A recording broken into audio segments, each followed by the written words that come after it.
Hello दोस्तों, जय Shri Ram. Welcome again. और आपका फिर से स्वागत है इस यूट्यूब चैनल में। और हमने इस यूट्यूब चैनल में जो लास्ट हमने कंप्लीट करा है वो है थॉमस हार्डी का। थॉमस हार्डी पूरा हो चुका है। उनके जो फेमस नॉवेल्स थे, उनकी लाइफ के बारे में, उनके फेमस कोटेशन जिनके मैंने कुछ शॉर्ट्स भी बनाए हैं, आप जाके इस यूट्यूब चैनल में देख सकते हैं। अब दूसरा जो मैंने उठाया है वो है मेरा one of the famous poet, जिसको मैं सबसे ज़्यादा प्रिय है, जिनकी कोटेशंस मुझे बहुत प्रिय हैं, ऐसे कवि Alfred Lord Tennyson, one of the famous poet of Victorian era. Victorian age का एक फेमस जो पोइट्स मैं मानूंगा। और ये मैं फेमस ही नहीं मानूंगा, और पूरे जो विक्टोरियन एज रही है उस पर जो छाप इनकी छोड़ी हुई है, जो इन्होंने, मैं एक साम्राज्य ही बोलूँगा, पूरा साम्राज्य, पोएट्री का साम्राज्य है विक्टोरियन एज में, वो राजा इन्हीं को मानता हूँ मैं। 1809 में पैदा हुए थे, 1892 तक इनका लाइफ स्पेंड रहा है। इनकी म्यूजिकल लैंग्वेज के लिए जाने जाते हैं, इमोशंस के लिए जाने जाते हैं। और कब, जब साइंटिफिक एरा शुरू हो गया था विक्टोरियन एज के टाइम पे, तो उस समय इन्होंने सेंसिबिलिटी, कल्चर, एजुकेशन के ऊपर जो छाप छोड़ी, वो एक अलग प्रकार का एक पदवी इन लोगों को दे देते हैं। 6 अगस्त 1809, 1809 को 6 अगस्त के दिन ये पैदा हुए थे। कहाँ पे? सोमर्सबाई स्मॉल विलेज, एक छोटा सा गांव है सोमर्सबाई, वहां पे उनका जन्म हुआ था। और सोमर्सबाई पड़ता है इन लिंकनशायर में। और लिंकनशायर कहाँ पे?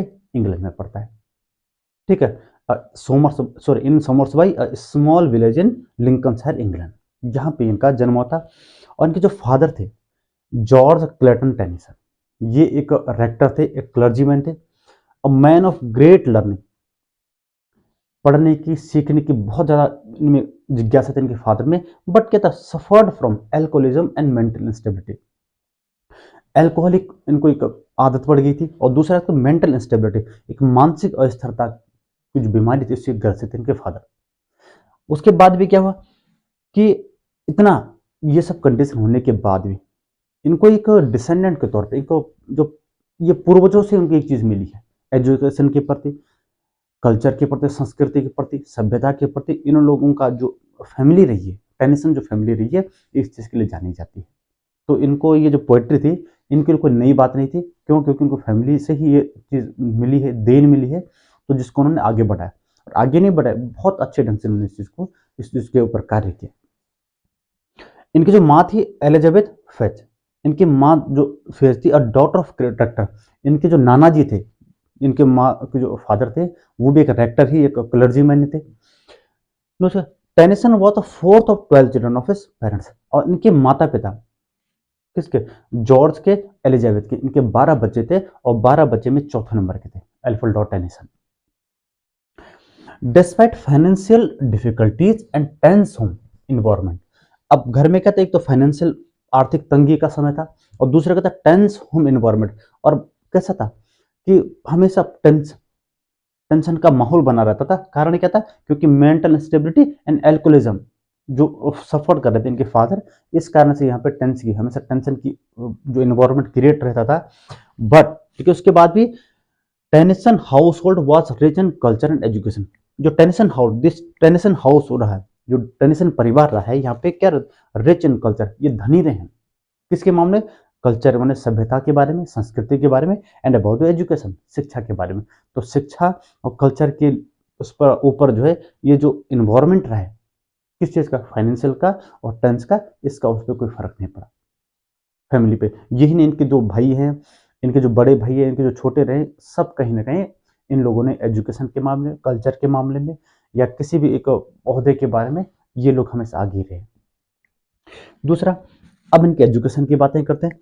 तो he was a student of king Edward six grammar school.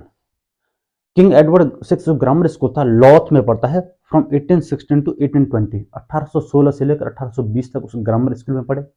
And Edward six grammar school में पढ़ने के बाद वो इंटर हुए ट्रिनिटी कॉलेज कैम्ब्रिज में। कैम्ब्रिज यूनिवर्सिटी का जो ट्रिनिटी कॉलेज था, वहाँ पे इनकी आगे की एजुकेशन शुरू हुई 1827 से। और यहीं पे वेरी ज्वाइंट अ सेक्रेट सोसाइटी, और यहीं पे उन्होंने एक सेक्रेट सोसाइटी थी जिसका नाम था कैम्ब्रिज एपॉस्टल। कैम्ब्रिज एपॉस्टल्स, ये सेक्रेट सोसाइटी थी जिनको उन्होंने ज्वाइन किया था। और जो कैम्ब्रिज एपोस्टल सोसाइटी थी, इसको founded by George Tomlinson. George Tomlinson ने इसको फाउंड किया था 1829 1820 में इसका ये एक सोसाइटी बनाई गई थी। और इस सोसाइटी के ये गुपचुप ढंग से रोज मिला करती थी और ये आपस में डिस्कस करते, क्वेश्चनिंग करते थे about the religion, about the faith, about the ethics, about the philosophy. इस प्रकार की चीज़ों पर डिबेट करते थे, क्वेश्चन करते थे। और ये तक माना जाता है कि शायद लेटर 1970 1970 तक ये लोग क्या करते, ये सोसाइटी जो है स्टेबलाइज रही, एग्जिस्टेंस में रही है।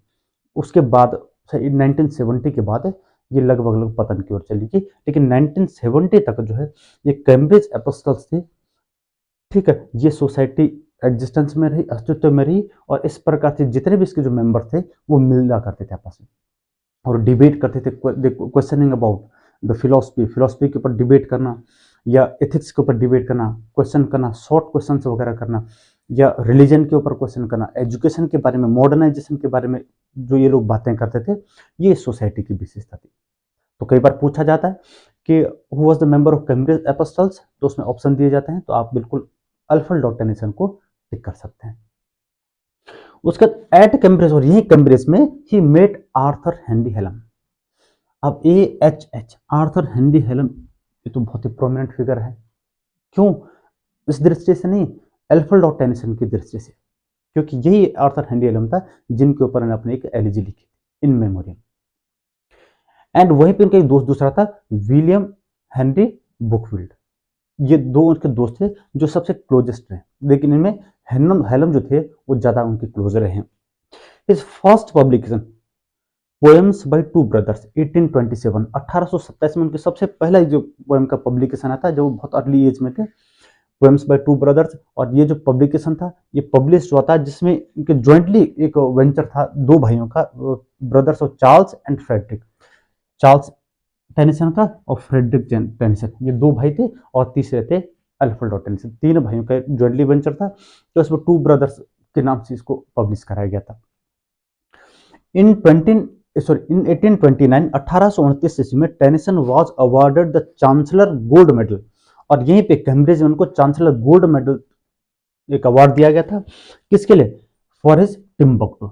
अब ये स्पेलिंग थोड़ा ध्यान रखना कि टिम्बक्टू कहीं तो ये लिखा जाता है TIMBUKTU और कहीं लिखा जाता है TIMBUCTW। तो ये दोनों जो है स्पेलिंग मैंने ढूंढी है, तो कहीं टिम्बक्टू दिखाता है, कहीं टिम्बक्टू दिखाता है, ठीक है। तो जो भी होगा, यदि आपसे पूछा जाता है इस वे में पूछा जाएगा, तो you can give the answer of Alfred Lord Tennyson. तो आप आंसर किसको दे सकते हैं? अल्फ्रेड लॉर्ड टेनिसन को दे सकते हैं। And became known among his peers, और जो उनके साथी थे उनके बीच में एक छवि उनकी बन गई कि वो क्या हो गया, एज अ प्रोमिसिंग पोइट, कि आने वाले समय में एक पोइट बनने की उनकी एक छवि थी, कि लोगों को लगने लगी कि हाँ ये क्या पता अपकमिंग पोइट हो सकते हैं आने वाले, ठीक है, संभावना पर्दे कवि बन सकते हैं, जिनकी संभावना है कवि बनने की। हिज फर्स्ट सोलो वॉल्यूम, और उनकी जो फर्स्ट सोलो वॉल्यूम थी पोएम्स चीफली लिरिकल, जो 1830 में पब्लिश कराई गई थी। चीफली लिरिकल के साथ इंक्लूडेड ब्यूटीफुल वर्क्स, उनके कुछ बहुत अच्छे अच्छे जो वर्क्स हैं, मैरियाना था, ठीक है, क्लैरिबेल था, एंड क्रैकन, ये जो है ये उनके पब्लिश करे गए थे 1830 के अराउंड में। दो प्रेज्ड बाय सम क्रिटिक्स, हालांकि कुछ जो ऐसे आलोचक थे उन्होंने तो बहुत प्रेज किया, प्रशंसा करी। अदर फाउंडेड इन इमेच्योर, और कुछ अदर से उन्होंने फाउंडेड, उन्होंने ये पाया कि इमेच्योरिटी के अपरिपक्वता के नौसिखिया है, नौसिखिए के तौर पे ये पोएम्स लिखी गई है। तो कुछ लोगों ने उनके आलोचना भी इस मामले में करी। The harsh criticism of 1832 volumes, जब 1832 का जो पोएटिक वॉल्यूम था, जब उसकी डीपली उसको क्या बहुत ज्यादा क्रिटिसाइज किया गया, तो डीपली हर्ट, बहुत बुरी तरह से क्या हो गया, हर्ट हो गए, दुखी हो गए, सदमे में आ गए। And he withdraw from publication for nearly 10 years, और उसके बाद लगभग 1832 से लेकर और 1842 तक, इसे 10 साल तक उन्होंने कोई भी अपना जो वर्क था, कोई भी ऐसी वॉल्यूम थी, कोई ऐसी पोएम थी जिसको पब्लिश नहीं कराया गया और नहीं उनको पब्लिकेशन में यूज किया। अब ये माना जाता है, ये माना 1842 तक जो उन्होंने लिखा नहीं, एक तो यही माना जाता है कि भाई 1832 में जो उनके जो वॉल्यूम्स था पोएम्स का, वो जब पब्लिश कराया गया था, तो जब हार्श क्रिटिसिज्म को झेलना पड़ा, तो उसके कारण वो 10 साल तक कुछ लिख नहीं पाए, तो उन्होंने छोड़ दिया, इतने ज़्यादा दुखी हो गए थे। दूसरा एक कारण माना जाता है कि व्हेन इन 1833, जब 1833 में टेनिसन से डियरेस्ट वन, जिनका खास दोस्त था, अति प्रेमी दोस्त, आर्थर हेलम, ठीक है, ऑफ हेमरेज, उनको क्या था, ब्रेन हेमरेज के कारण उनकी मृत्यु हो जाती है एट द एज ऑफ 22, मात्र 22 साल की उम्र में। और कब, वाइल ट्रेवलिंग इन वियना, जब वो कहाँ जा रहे थे, जो वियना जा रहे थे। तो ये क्वेश्चन पूछा जाता है कि हेलम की मृत्यु कब हुई थी, वियना जाते समय, और किससे हुई थी, हेमरेज के कारण उनकी मृत्यु हुई थी। तो ये जब, तो इससे तो बहुत ही ज्यादा वो कैसे हो गया, plunged him into the deep सोर एंड डिप्रेशन, वो बहुत दुखी हो गए और डिप्रेशन में चले गए। तो ये भी माना जाता है कि इतने डिप्रेशन में चले गए थे कि पिछले 10 साल तक कुछ लिख नहीं पाए। ये भी एक कारण माना जाता है।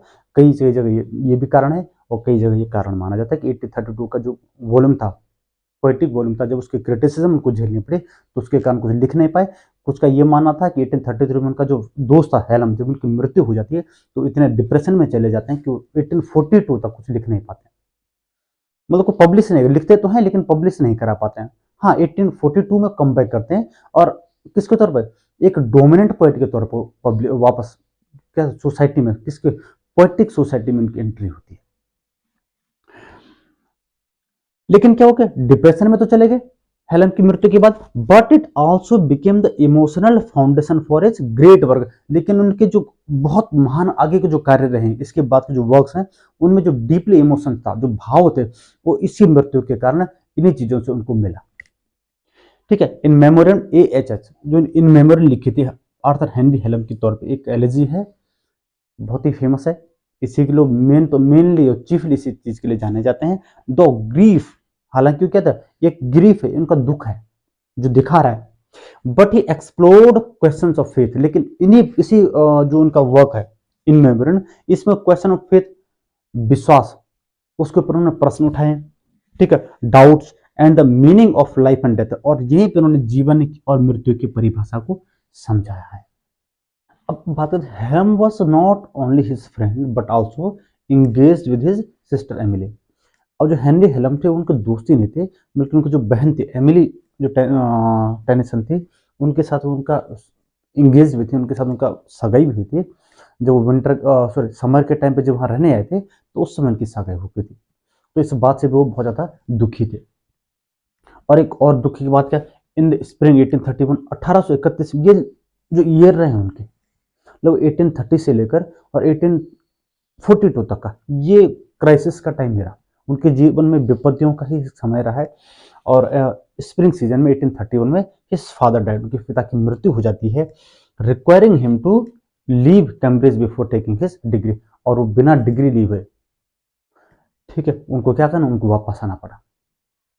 एंड टेनिसन फाइनेंस, ठीक है, फेस्ड फाइनेंशियल क्राइसिस, हार्डशिप, और यहाँ पे उनकी आर्थिक जो स्थिति वो बहुत ही ज्यादा गिर जाती है, और बहुत ज्यादा उनको आर्थिक तंगी से उनको गुजरना पड़ता है फादर की मृत्यु के बाद। इन 1842, 1842 ईस्वी में, after nearly a decade of silence, लगभग एक डिकेड, जिसको 10 सालों तक का जो खामोशी का समय रहा, वो वापस खत्म हो जाता है, और टेनिसन कम बैक करते हैं, रिटर्न वापस आते हैं with 2 volume collection titled poem. एक पोएम के 2 वॉल्यूम में पोएम्स को एक टाइटल के नाम से कलेक्शन करते हैं, जिसका नाम है पोएम, और 2 वॉल्यूम कलेक्शन टाइटल्ड पोएम्स, और एक टाइटल्ड होता है 2 वॉल्यूम का जिसका नाम पोएम्स। उसके साथ वो क्या करते हैं, रिटर्न वापसी करते हैं, कम बैक करते हैं। और ये ही एक ऐसा टाइम था जहां से इन 1842 के जो पोएम्स कलेक्शन थी, उससे ये माना जाता है कि यही से वो क्या माना जाता है, वो leading poet of the Victorian age माने जाते हैं। विक्टोरियन एज के लीडिंग पोइट के तौर पर उनको एक पदवी मिल गई, एक पहचान मिल गई। This publication stabilize him, sorry ये हम होना है, him as the leading poet of his generation, अपने जनरेशन का एक लीडिंग पोएट के तौर पे इनकी वापसी हो जाती है।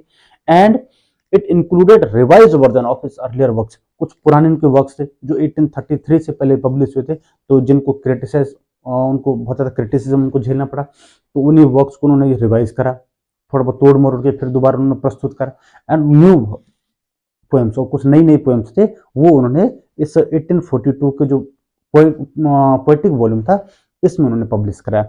अब इसमें जैसे यूलिसस था, लॉक्सरी हॉल थे, द लेडी ऑफ सैलोट थे, टिथोनस था, गोडीबा थे, ये इस प्रकार के पोएम थे जो बहुत ही फेमस रही हैं।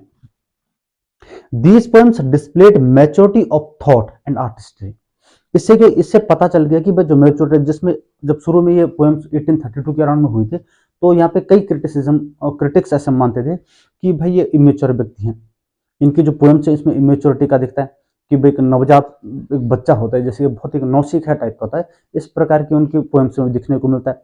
लेकिन जब वो वापस 1842 में जब कम बैक करते हैं तो उनकी पोएम्स होती हैं, कुछ रिवाइज्ड वर्जन भी होते हैं, तो उनको ये दिखाता है कि ये मैच्योरिटी ऑफ थॉट, कि इनको विचारों का कि जो परिपक्वता आ गई है, और आर्टिस्ट्री, उनकी कला के क्षेत्र, जो कला के प्रति उनका रुझान है, ठीक है, वो उसमें दिखने लगे उनके कविताओं के माध्यम से। The collection was both a critical and commercial success. और ये जो कलेक्शन रहा पोएम्स का, इससे एक तो क्रिटिकल जो आलोचना रही, वो आलोचना जो क्रिटिक्स थे उनका सबका मुंह बंद हो गया, एंड कॉमर्शियल सक्सेस, और यहाँ पे आर्थिक सहायता भी मिल, सफलता मिली। Finally giving him recognition and financial stability, और इससे उनको एक पहचान मिली विक्टोरियनिज्म में एक बेस्ट पोएट के तौर पर। और दूसरा कहता है फाइनेंशियल स्टेबिलिटी, और आर्थिक स्थिति जो थी वो स्थिर होने लगी, धीरे धीरे उनकी आर्थिक स्थिति में सुधार होने लगे। अब थोड़ा सा उनके लव लाइफ के बारे में बात करते हैं। Love life, Tennyson developed his feelings for रोजा बेरिंग। रोजा बेरिंग एक लड़की थी, उनकी क्लासमेट थे, जिनके प्रति उनका प्रेम जाग गया था इन 1830, 1830 के लगभग, and fell in love with her in 1834, और 1834 तक इन दोनों का प्रेम चला, बट कुड नॉट मैरी, लेकिन ये शादी नहीं कर पाए बिकॉज इस, ठीक है, इस प्रेजेंट स्टेटस एंड वेल्थ, उस समय जो फाइनेंशियल क्राइसिस उनके ऊपर चल रहा था। और दूसरा क्या था कि जो रोजा बेरिंग थी एक रिच फैमिली की थी, और ये क्या था, इनकी स्टेटस बहुत ही कम थी, तो इनके फादर जो थे, रोजा बेरिंग के फादर, वो इस बात को अलाउ नहीं कर पा रहे थे कि जो एक पुअर स्टेटस का जो लड़का है वो मेरी लड़की से शादी करे। तो इसलिए यहाँ पे क्या हो गया, ये ब्रेक ऑफ हो गया। ये जो है, जो इन लोगों का जो एंगेजमेंट था, इसको एंगेजमेंट नहीं कर सकता, इनका जो प्रेम था वो यहीं पे जाकर रुक गया। इन 1838, लेकिन 1838 ईस्वी में he was engage to Emily Sellwood, और उनकी एक दूसरी प्रेमिका थी जो बहुत ज्यादा प्रेम करते थे, एमिली सेलवुड से। उन्होंने इंगेजमेंट करी 1838 में, लेकिन ये जो इंगेजमेंट थी ये भी क्या होगी, 1840 में ये ब्रोक ऑफ हो गई, ये टूट गई, इंगेजमेंट की सगाई टूट गई।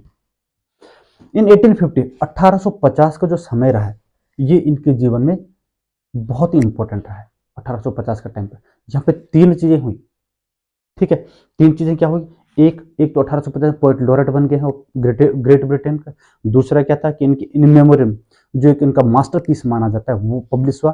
और तीसरा था इसी सेम ईयर उनकी शादी एमिली सेलवुड से होगी, ठीक है।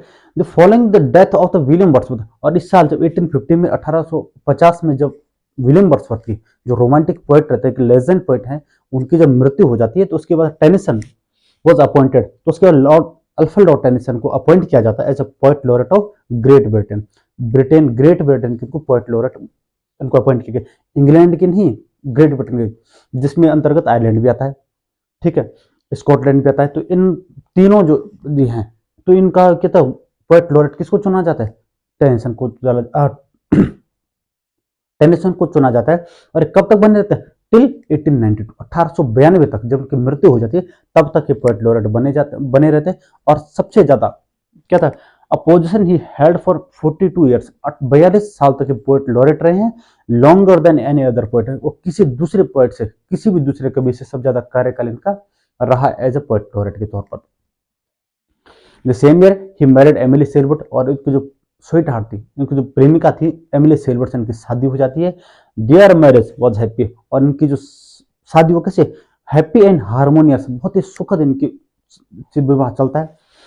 एंड ये शादी कब तक चलती है, 1850 से लेकर 1892 तक, उनकी मृत्यु तक। हालांकि जो एमिली सेलवुड है इनकी मृत्यु 1896, उनकी मृत्यु के 4 साल बाद होती है, लेकिन जब से उन्होंने शादी करी थी और तब से लेकर मृत्यु तक उन दोनों का प्रेम चलता है, ठीक है। और दोनों के, एमिली सेलवुड के और जो टेनिसन, दोनों के 2 बच्चे होते हैं, एक का नाम हेलम रखा होता है और दूसरा का नाम क्या होता है, लोएनेल, LIONEL, लोएनेल इसका नाम होता है। The same year he publish his masterpiece, और इसी साल सेम ईयर वो क्या करते हैं, अपना जो मास्टरपीस है इन मेमोरियम AHH, ठीक है, इन मेमोरियम आर्थर हेनरी हेलम, AHS का मतलब आर्थर हेनरी हेलम, ये उनका एक मास्टरपीस होता है। और ये क्या है, एक एलिजी है, ठीक है, ये पब्लिश हो जाती है, which he had started to write since 1833। और ये जो उन्होंने लिखना शुरू करा था इन मेमोरी 1833 से लिखना शुरू करा था। 17 ईयर्स टू कंप्लीट, 17 साल इस पोएम को कंप्लीट करने, इस एलिजी को, इस मास्टरपीस को प्रयोग कंप्लीट करने में लगे। और यदि हम इस इन मेमोरी की ओरिजिनल टाइटल की बात करें तो इस का जो ओरिजिनल टाइटल है, ये एलिजी है, the way of the soul, the way of the soul, ये इस पोएम का, इस एलिजी का ओरिजिनल टाइटल है। कई बार पूछा जाता है तो आप इसको बड़े ध्यान से रखेंगे और आप इसका स्क्रीनशॉट ले सकते हैं। इन मेमोरियम के बारे में क्वीन विक्टोरिया ने, जो समय के क्वीन ऑफ द इंग्लैंड थी विक्टोरिया, उन्होंने कहा था कि next to Bible In Memoriam in my comfort, कि मुझे यदि कुछ चीज़ सुकून देती है तो बाइबल के बाद कौन, इन मेमोरियम को पढ़ के मुझे बड़ा सुकून आता है। तो यहाँ तक, इतना तक उन्होंने तारीफ करी थी इन मेमोरियम के बारे में। अब एज अ पोएट लॉरेट, एक पोएट लॉरेट के तौर पर Tennyson became the voice of the Victorian age, Victorian era में एक आवाज बन गई थी, लोगों की आवाज, जितने भी राइटर्स होते, ऑथर्स होते थे, उनकी एक आवाज इनको माना जाता था। His poetry reflected, और उनकी जो पोएट्री में जो देखने को मिलती है उसमें मिलता है मोरल कंसर्न देखने को मिलता है, पेट्रियोटिज्म की बातें मिलती है, and aspirants of the time, और अपने टाइम के एस्पेरेंट वो जाने जाते हैं।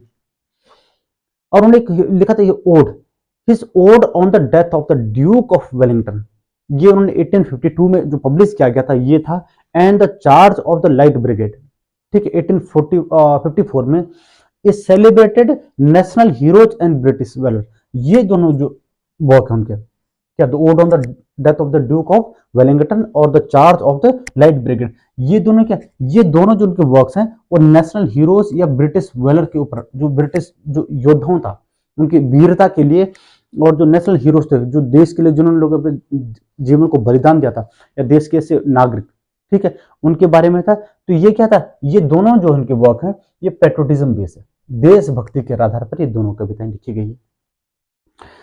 इन 1855 1855 में ही पब्लिश्ड मॉड, ये मॉड जो पोएम है, ये जो लॉर्ड टेनिसन उनके अपने स्वयं की बहुत फेमस है, ये अपने आप अपने फेवरेट उनके कोई वर्क है तो उनका अपना है द मॉड, ये मॉड उनका अपना स्वयं का फेवरेट वर्क है। अ साइकोलॉजिकल मोनोलॉग है, ठीक है, एक्सप्लोरिंग लव, जिसमें किसकी बात करें, लव, प्रेम के बारे में बात करेगी, ऑब्सेशन, जुनून के बारे में बात करें, मैडनेस माने पागलपन से संबंधित ये चीजें बात करी गई है। बिटवीन 1859 टू 1885, 1859 से लेकर 1885 तक का जो टाइम हो गया, ही released idols of the king, ये उनका, ये भी एक मास्टरपीस माना जाता है, बहुत ही famous work idylls of the king. A cycle of narrative poems, इसमें क्या छोटी छोटी पोएम्स को नरेट करके लिखा गया है, और ये बेस्ड किस पे, ये जो आइडल्स ऑफ द किंग ये बेस्ड है आर्थरियन लेजेंड्स, जो आर्थरियन लेजेंड रहे हैं उनके ऊपर ये कविता को बेस रखा गया, इस पोएटिक कलेक्शन को बेस किया गया, और ये बहुत ही फेमस है। अब बात करते light, the charge of the light brigade, ये टेनिसन की एक पोएम थी जिसके बारे में बात करते हैं। ये ऐसी पोएम है जो क्रिम, ठीक है, जो बाल्कलवा ऑफ द क्रिमियन वार के ऊपर बेस रखी गई है, 1844 में 54 में जो पब्लिश करी गई थी, और ये भी पेट्रोटिज्म बेस है, ठीक है, ये जो कि मैं आपको बता चुका हूँ। पर दूसरा the defence of the Lucknow, 1879 में ये इसको पब्लिश कराया गया था, और ये एक इनकी बैलेट है, बहुत ही प्यारे इन्होंने लिखी है इसको। इन 1884 1884 में टेनिसन वाज मेड, अब टेनिसन क्या बन गए, बैरन टेनिसन ऑफ एल्डवर्थ के बैरन टेनिसन बन गए हैं, एंड फ्रेशवाटर, दो जो Aldworth and Freshwater becoming the first English poet, पहला ऐसा इंग्लिश कवि था ever raise to the peerage, कि धनी लोग जो इतना एक पद होता था, ठीक है, जो बैरन टेनिसन, तो बैरन जो पद था ये पहले ऐसे कवि थे जिनको पद दिया गया था, और पेरेस में धनी लोगों के पद माना जाता था इसको। लास्ट में उनकी जो सबसे अंतिम पोएम थी क्रॉसिंग द बार, 1889 में इसको पब्लिश किया गया था। अ शॉर्ट लिरिक, ठीक है, एक शॉर्ट लिरिक था, ये was a gentle farewell to life, और ये क्या था, एक फेयरवेल टू लाइफ, जीवन का एक अलविदा के तौर पर जो फेयरवेल थी उसके तौर पर इसको माना जाता है। एक्सप्रेसिंग फेथ, जो क्या दिखा, विश्वास दिखाता है, as a soul's journey beyond the death, कि मृत्यु के साथ जो आत्मा है, आत्मा की जो यात्रा, सैर को दिखाया जाता है इस कविता के माध्यम से। एंड ये डाइड ऑन अक्टूबर 6 1892, 1892 में 6 अक्टूबर के दिन इनकी मृत्यु हो जाती है, पीसफुली, पूरी शांति के साथ एट एज ऑफ 83 83 साल की उम्र में एल्डवर्थ वो जगह थी जहाँ पे इनकी मृत्यु हो जाती है। एंड बरीड इन वेस्टमिनिस्टर अबे, और इनको कहाँ दफनाया जाता है? वेस्टमिनिस्टर, जो पोएट्स कॉर्नर जिसको बोला जाता है, वेस्टमिनिस्टर अबे, वहां पे चौसर एंड डिकेंस, जो चार्ल्स डिकेंस था और जेफरी चौसर था, उनके बगल में इनको दफनाया जाता है। और ये भी माना जाता है कि जब उनकी मृत्यु हुई थी तो उनके पास उसमें जो नियर में किताब थी वो सिंबल, जो फेमस वर्क है आपका विलियम शेक्सपियर का, वो किताब वो पढ़ रहे थे, तो उस समय उनकी मृत्यु हो जाती है। ठीक है, तो इसी के साथ इनका लाइफ स्पैन जो ये पूरा होता है। अब इनके कुछ वर्क्स हैं, ये वर्क्स आपको आगे शो हो रहे हुए, तो आप इन वर्क्स को देखिए, आप इनका स्क्रीनशॉट ले लीजिए। और ये एग्जाम की दृष्टि से बहुत ही इम्पोर्टेंट एक राइटर भी हैं, सॉरी एक पोएट के तौर पर इनको मानता हूँ। ठीक है, तो ये इनका लाइफ स्पेंड। अब उसके बाद हम बात करते हैं इनकी पोएम्स को। अब पोएम्स हम ज़्यादा नहीं पढ़ेंगे, उनके कोटेशन पे जाएंगे, क्योंकि कोटेशन हमसे पूछे जाते हैं, पोएम्स कभी ज़्यादा नहीं पूछे जाते, तो हम कोटेशन को ही पढ़ेंगे ताकि हमें एग्जाम के लिए हम प्रिपेयर हो सके और अच्छे से एग्जाम को क्रैक कर सकें। तो दोस्तों मिलते हैं नेक्स्ट वीडियो में, तब तक के लिए धन्यवाद। जय श्री राम।